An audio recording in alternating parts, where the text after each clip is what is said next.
Waalaikumsalam Haji. Iya. Sehat. Alhamdulillah sehat walafiat Haji. Iya. Iya Haji. Kita perkenalkan dulu kepada Sobat Kongres. Sobat Kongres, Kongko gak beres-beres. Tamu saya saat ini adalah Habib Fikri Alkaf. Ya, jadi tahu kan kalau Habib berarti duriat atau keturunan dari Nabi Muhammad Sallallahu Alaihi Wasallam.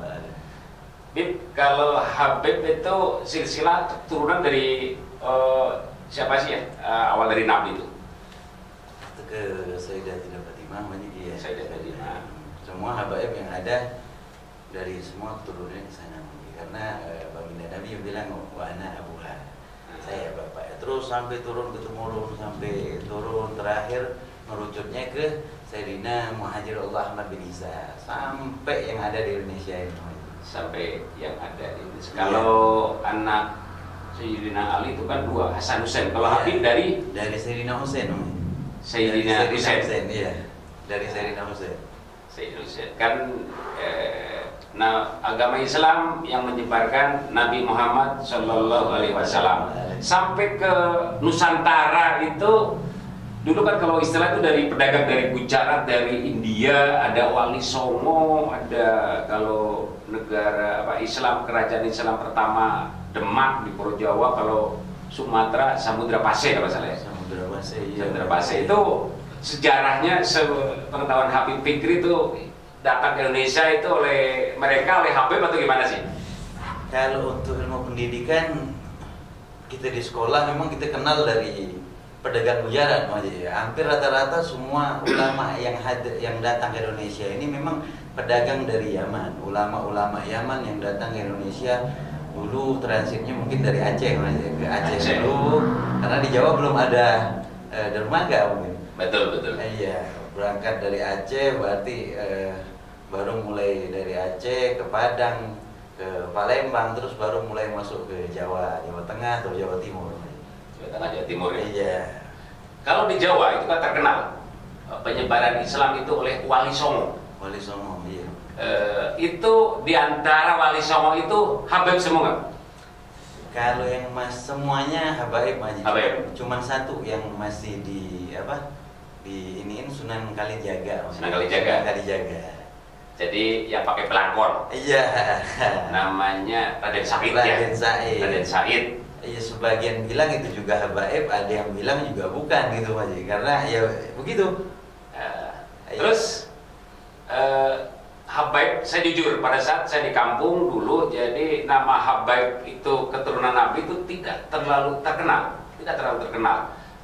malah saya juga nggak tahu kalau Wali Songo itu ternyata habaib.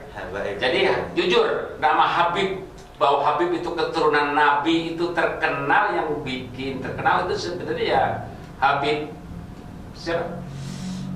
FPI. Oh, Rizik. Habib Rizik itu kenapa kok dulu tuh mereka beliau itu Wali Songo nggak di depannya nggak Habib itu kenapa kira-kira? Kira-kira begini Mas. Syekh ya malah ya? Iya Syekh. Memang awalnya dulu Syekh karena terkenalnya Syekh ini guru ya, guru Mas, atau orang yang dituakan gitu Mas. Hampir mayoritas memang ulama yang dulu manggilnya Syekh. Karena di Indonesia ini khususnya banyak habaib atau habaib kita yang ulama-ulama dulu kita ini yang mastur Mas, tidak mau mengenalkan dirinya. Tawadhu lah ya. Iya, karena memang dia mengajarkan untuk cinta. Misalkan saya amsalkan nih kayak kalau di Jawa ini kayak Mbah Hasan Genggong. Iya, terus Mbah Hamid Pasuruan gitu kan. Dan banyak lain ulama-ulama yang lain mungkin. Yang amat luar biasa, mereka menanamkan kecintaan terhadap zuriyah atau ahlul bait Nabi SAW yang memang ditanamkan, disuruh oleh baginda Nabi Muhammad SAW itu diperintahkan langsung sama baginda Nabi Muhammad SAW, dan itu ada di nas Quran, bukan cuma baginda Nabi Muhammad SAW. Tentang apa? Tentang habaib ini. Ya, di Al-Quran ada. Di Al-Quran ada. Surah ada. Di Allah kulla as'alukum illal mawaddata fil qurba. Itu katakan wahai Muhammad, kami tidak meminta balasan atas ajaran kami atau apapun jua, yang kami mau menjalin gerobah atau menghormatin kerabat kami, ahlul bait kami, dzurriyyah Nabi sallallahu alaihi wasallam. Itu perintah langsung dari Allah Subhanahu wa taala. Di Indonesia ada persatuan apa? Organisasi Robito Alawiyah. Robito Alawiyah. Itu terdata. Kira-kira habaib di Indonesia ada berapa? Kurang lebih. Marga maksudnya ya kan gini, itu kan kalau ada organisasinya mungkin terdata, tercatat. Ya, jadi para habaib yang ada di saat ini mungkin sekitar jumlahnya Mas ya, yang jelas kalau jumlahnya paling banyak di dunia mungkin di Indonesia. Di Indonesia paling banyak. Paling banyak di dunia itu adanya di Indonesia habaib Mas. Kalau marga ataupun fam-fam yang habaib yang ada, misalkan kayak Pak Haji tadi bilang saya Fikri Alkaf, ada Segaf, ada Alatos, ada bin Yahya, ada bin Syihab. Marga-marga habaib ini banyak, dan banyak juga yang di luar yang jarang terdengar di Indonesia, misalkan kayak Al-Baiti, Al-Anggawi, iya, Al-Jailani, gitu kan? Iya, banyak lagi yang lain-lainnya Mas. Kalau Syekh yang menjadi rujukan di Indonesia itu kan Syekh Abdul Qadir Jailani, itu juga habaib juga. Habaib juga dari iya, dari keturunan Sayyidina Hasan kalau nggak salah. Kalau di Indonesia itu kan dulu kalau saya tahlil itu pasti ngirim Al-Fatihah untuk Syekh Abdul Qadir Jailani. Jailani ya. Qaddasallahu sirrahu. Ya, ternyata habaib karena iya. Itu luar biasa kewaliannya, luar biasa. Di zamannya beliau ini megang raja wali, apa tingkat kewalian yang paling tinggi, Qutub ya Mas ya. Iya, Qutub Mas, iya. Mayoritas datang dari Hadramaut, dari Yaman. Kan gini, dulu kan kalau Timur Tengah kan belum terpecah-pecah menjadi sebuah negara seperti saat ini ya. Ada Arab Saudi, Yaman, Irak, Iran, Libanon, itu kan. Tapi nyaris apa yang ada di Indonesia itu kan dari Hadramaut, dari Yaman, itu gimana ceritanya? Nah itu dia Mas. Kalau gitu makanya saya bilang tadi awal dari Imam Muhajir Ahmad bin Isa ini tadi, kita mau dihabisin tadinya Mas, mau dibantai dulunya nih. Mau dibantai? Iya, mau dihabisin oleh kaum Khawarij. Iya. Iya, dari pecahan-pecahan Bani Yazid, Muawiyah ini apa segala macam lebih banyak pada saat itu. Cuman satu yang tinggal dari keturunan Bani Alawi ini, Sayyidina Muhajir Ahmad bin Isa ini tadi. Fungsi ya. Mungkin ke Hadramaut gitu. Iya, karena di Hadramaut ini tempatnya tandus, pohon aja nggak ada. Ya sudah dibiarin aja dari Irak, ya kan dari dikucilkan. Berarti saat itu Ahlul Bait keturunan Nabi itu dikucilkan.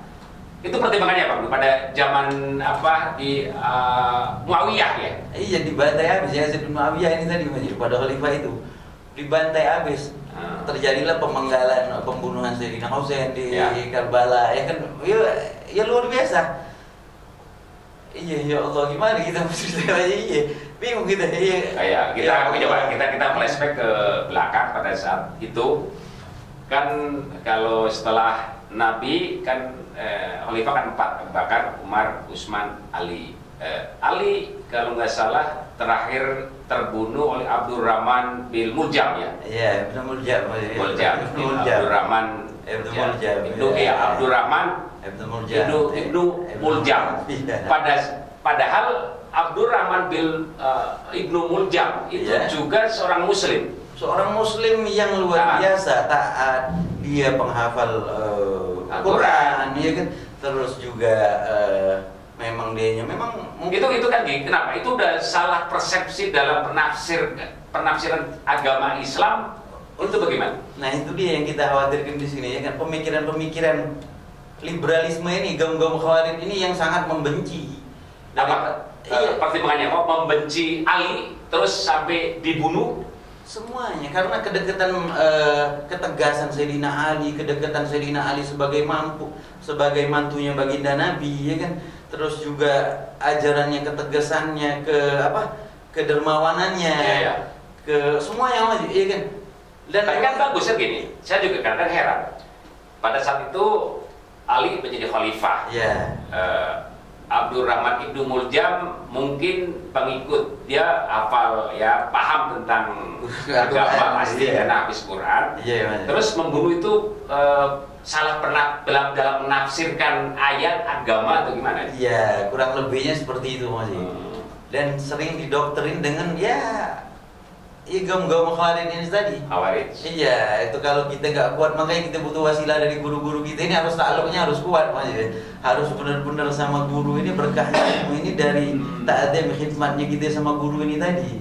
Begitu, maksudnya. Kalau memang kita kelar belajar nggak ada guru, nggak ada keterikatan yang kuat sama guru. Sanatnya yang jelas. Iya, sana terus ya khidmat kita ngabdi ini tadi, takdim sama guru ini tadi ya luar biasa. Kalau di Jawa ini kan gus-gus ini sampai kalau gusnya apa kiainya lewat atau penghormatannya ada. Penghormatannya sampai duduk-duduk gitu ya, luar biasa. Takjubnya karena memang Sayyidina Ali bilang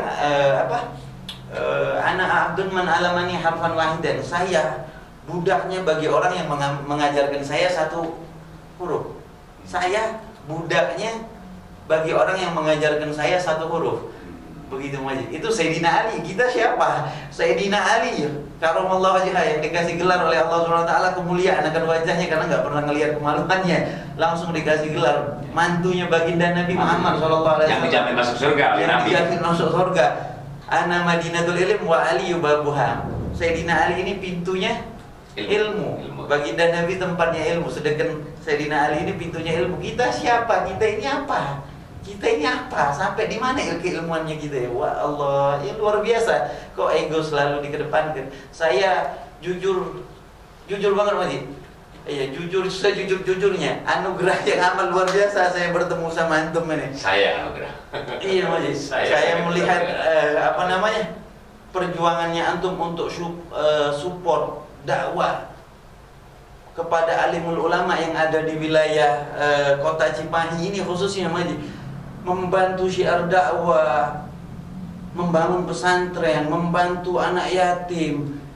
Anugerah yang amat luar biasa. Mungkin pada saat sesuai dengan namanya antum Haji Mahfud Sulaiman ini tadi. Itu konteksnya bukan gitu, saya yang nanya Habib. Iya, Majid, ini anugerah buat saya ini Majid ya.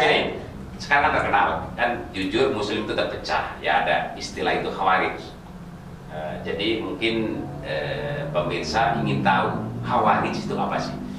Lah itu dia tadi Mas. Takfiri Khawarij. Iya, Wahabi, takfiri, Syiah, orang-orang yang suka memecah belah ini itu pemahaman apa sih?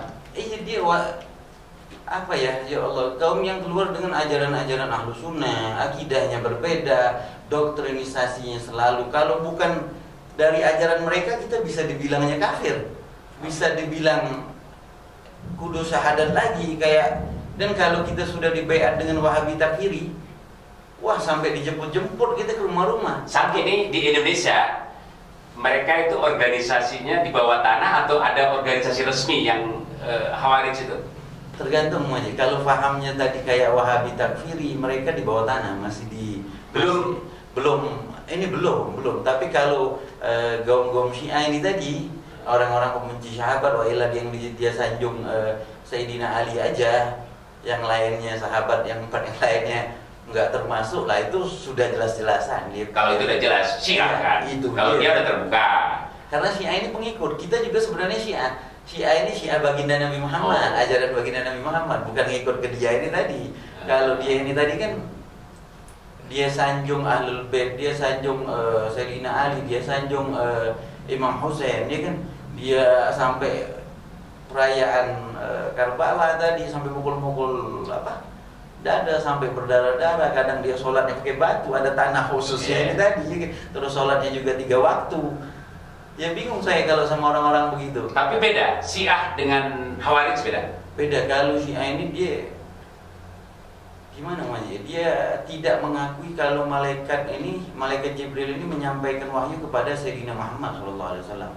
Harusnya yang mendapat wahyu ini Sayyidina Ali. Versi Syiah itu terselubung, tapi dia nggak mungkin open bar. Dan di situ juga ada kawin mut'ah, ada yang macam-macam. Kalau di sini ada, di Bandung sini ada, grup-grupnya banyak.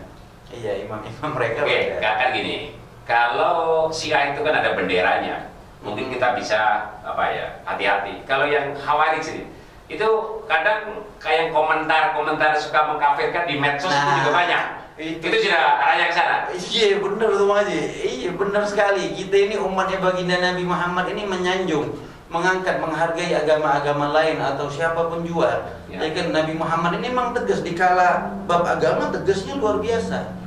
Iya, kalau baginda Nabi Muhammad dihina dengan personal itu nggak marah, tapi kalau sudah agama, wah paling depan. Kalau untuk mengkafirkan orang, ajaran baginda Nabi Muhammad nggak seperti itu, iya, nggak bagus seperti itu. Kita ya berkasih sayang. Nabi Muhammad SAW sendiri orangnya berkasih sayang dengan agama yang lain atau ya beda agama gitu, dengan kasih sayang, dengan lemah lembut. Iya, beda agama saja kasih sayang, cuman kita yang satu agama kadang-kadang caci maki. Caci maki kan gini, kalau nggak salah ada 3 permintaan Nabi yang mau meninggal, salah satunya adalah baginda Nabi itu meminta kepada Allah untuk umatnya itu bersatu rukun, ternyata itu ditolak gitu kan. Ini apakah itu dibiarkan Muslim kesini itu pada saling serang debat di muka publik, gimana menurut Habib? Kalau menurut saya balik lagi ke perkataan baginda Nabi Muhammad SAW. Di akhir zaman ini satastariku minal ummati thalatha wa sab'ina firaqatun. Iya, umatku ini bakal terpecah menjadi 73 golongan, itu globalnya saja. Yang benar cuma 1, gitu kan? Yang benar. Kira-kira yang mana yang satu yang benar ini? Yang jelas kita punya torigo, kita punya jalan, yang jelas kita ngikutin ulama-ulama salaf kita terdahulu, iya kan? Yang jelas Ahlus Sunnah wal Jamaah khususnya, iya, karena mereka berpegang teguh, sangat menyanjung ke keilmuan mereka yang musalsal sanadnya jelas sampai ke baginda Nabi, dan itu keilmuan mereka pun jelas sampai musalsal sanadnya ini jelas, nggak mungkin terpecah ke sono kemari, nggak mungkin. Kalau yang ada yang lain-lain macam-macam, ada Islam super ajarannya yang kedua, kata Wahyu tadi ada, iya macam-macam, ada Wahabi takfiri yang begini mengkafirkan suka begini, luar biasa gitu. Iya, kalau untuk kita yang beritibaknya sama As-Salafus Sholeh, karena apa ya, kata wa kullu syarr fi ittiba'i man khalaf wa kullu khair fi ittiba'i man salaf. Setiap kejelekan itu datangnya dari yang baru-baru, datangnya dari yang baru-baru. Setiap kebaikan atau kebagusan itu datangnya dari ulama-ulama terdahulu. Iya, makanya kita punya musalsal sanad keguruan atau apa, memang nyambung. Karena kita takluknya kuat sampai ke baginda Nabi Muhammad SAW. Terakhir, Afif. Jadi terakhir, closing statement apa? Muslim saat ini dunia itu dari sisi ekonomi dan teknologi, jujur kita itu ketinggalan, jujur ya, dari sisi ekonomi dan teknologi. Cara apa agar Muslim ini bisa mengejar, ya tidak terlalu jauh lah. Caranya seperti apa biar Muslim itu kuat dari ekonomi dan teknologi versi Habib Fikri? Kalau versi saya Maji, ya alhamdulillah, ya Maji, alhamdulillah setiap pondok pesantren harus Maji. Setiap pondok pesantren ini memang dia harus ada sekolahan, dan dia juga harus punya apa ya, planning. Dalam arti kata planning ini, keluar pondok nggak harus ngajar apa gimana, dia punya ya minimal punya ijazah, dia buat kerja, dia punya keahlian khusus, misalkan teknologi tadi, misalkan di sekolah tersebut atau di pesantren tersebut ada pembelajaran komputer, ataupun punya ternak, punya ilmu-ilmu yang memang bekal dia setelah keluar ini tadi memang bisa untuk melanjutkan kemajuan perkembangan dakwah Islam Haji, dengan perihal ekonominya ataupun teknologinya di bidang teknologi ini. Kadang-kadang kan ada stigma sebenarnya. Stigma itu adalah persepsi yang negatif, itu namanya stigma. Bahwa Muslim kadang-kadang cenderung malas gitu kan. Kadang-kadang yang ilmunya lumayan, pagi-pagi sarungan, nongkrong, siang-siang ini. Sedangkan di Al-Quran jelas waj'alna nahara ma'asya kan. Di siang ciptakan siang hari untuk cari penghidupan. Itu menurut Habib gimana? Itu orangnya aja kayak oknum lah ya. Oknumnya aja yang malas semua aja. Iya, oknumnya aja yang malas. Terus dan mungkin untuk dia apa ya, berusaha ini di pikiran dia memang harus ada modal dulu lah, intinya harus ada duit dulu, nggak mau berusaha dulu aja. Harusnya perang dulu deh. Perang dulu, jalan dulu deh. Coba dulu, ya kan, coba dulu. Kalau sudah dicoba bakal ada jalan. Padahal ada hadis atau pepatah, bekerjalah seolah-olah akan hidup selamanya dan beribadahlah seolah-olah akan mati. Itu pepatah atau hadis? Iya, hadis itu banyak. Iya. Tapi kadang-kadang bekerja seperti mati esok, beribadah seperti hidup selamanya. Bekerjanya nggak serius, Itu dia. ibadahnya nggak khusyuk gitu. Iya. Ya berarti kata Habib, tokoh agama ya mohon tolong kalau pada saat tausiah itu diarahkan biar Muslim ini giat bekerja itu. Iya itu, alhamdulillah masih mudah-mudahan untuk kedepannya kita ajak juga rekan-rekan kita pendai atau pendakwah yang lain atau pengajar-pengajar agama yang lain memang harus untuk masyarakat khususnya umat Islam ini dimajukan perihal yang satu dari ekonominya dan teknologinya, ya. Karena kalau kebangkitan Islam ini luar biasa dengan dua hal ini. Kalau dua ini dikuasai Muslim itu banyak bangkit ya. Wah luar biasa, balik lagi ke zaman Utsmani mungkin aja kan. Kedikjayaan Islam gitu kan luar biasa itu, iya amanannya antum, iya. Terima kasih Habib, bincang-bincangnya sebentar, nanti kapan-kapan kita ngobrol lagi dengan topik bahasan yang lain ya. Siap ya? Siap Haji, siap. Demikian Sobat Kongres, bincang-bincang yang pertama saya menjadi host, bintang tamu Habib. Kadang-kadang bingung juga karena retelatur agama saya kan nol. Jadi pada saat menggali narasumber ya bingung. Semoga nanti saya banyak baca biar bisa menggali dari ilmunya Habib. Demikian. Assalamualaikum warahmatullahi wabarakatuh.